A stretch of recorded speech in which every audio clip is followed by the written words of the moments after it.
Au moins 12 Palestiniens tués, des dizaines de blessés.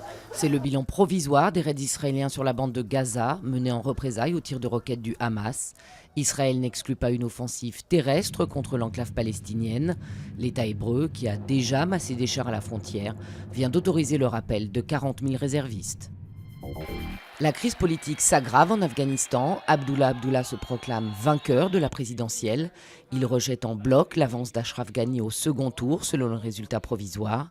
Celui qui faisait figure de favori après avoir devancé son rival de 12 points au premier tour parle de fraude massive. Pour ces 100 jours à Matignon, Manuel Valls aux prises avec une fronde syndicale. Une fronde qui, si elle se prolongeait, serait une posture incompréhensible, dit le Premier ministre en clôture de la conférence sociale. Son discours a été boycotté par les 4 syndicats, CGT, FO, Solidaire et FSU, qui ont claqué la porte de la conférence. Deuxième journée de négociation à Marseille pour tenter de sortir de l'impasse à la SNCM.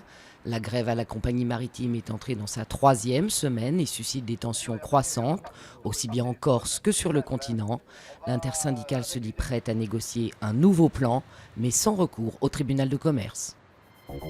Hommage à Madrid à Alfredo Di Stefano, l'attaquant légendaire du Real Madrid s'est éteint hier à 88 ans. Il restera dans l'histoire comme la flèche blonde du club dans les années 50-60 avec 5 Coupes d'Europe gagnées. Des centaines de personnes sont venues s'incliner devant son cercueil au stade Santiago Bernabéu.